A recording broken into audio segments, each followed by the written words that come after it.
Hi guys! Welcome back sa ating channel again. So ngayon guys is magluluto tayo ng almusal. So una nating gawin guys is syempre magisa tayo ng bawang at sibuyas. Tapos isusunod na natin ang ating Argentina sandwich from Philippines. So ayun guys, igisa lang natin yun ng kunti. After yun guys is sunod na natin ang ating patatas. Hiniwa ko lang ng maliliit yung patatas para makain din siya sa mga bata. Ayan. Kasi pagka malalaki kasi ayaw ng mga bata. So, hiniwa-hiwa ko siya ng maliliit yung patatas. So, ayan.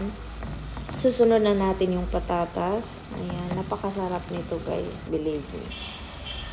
Alam mo yung mga anak ko, maano din sila sa pagkain. Pero nung natikman nila to, kumakain sila guys. Alhamdulillah. So, ayan lang guys, gawin nyo guys. Tipid pa, magkano lang yung isang patatas lang. Nasa sa inyo kung ilang patatas. Sa akin, sakto na to. Isang patatas lang yung kasamtaman yung size niya.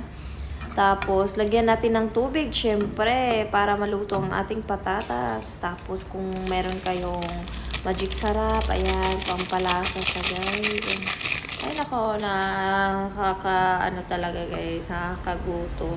Ayan, nakakamiss yung mga lutong ganito guys. Mas simple lang. Ayan, tapos isunod na natin yung sibuyas, pang lang yan, pang decoration. So, ayan na guys.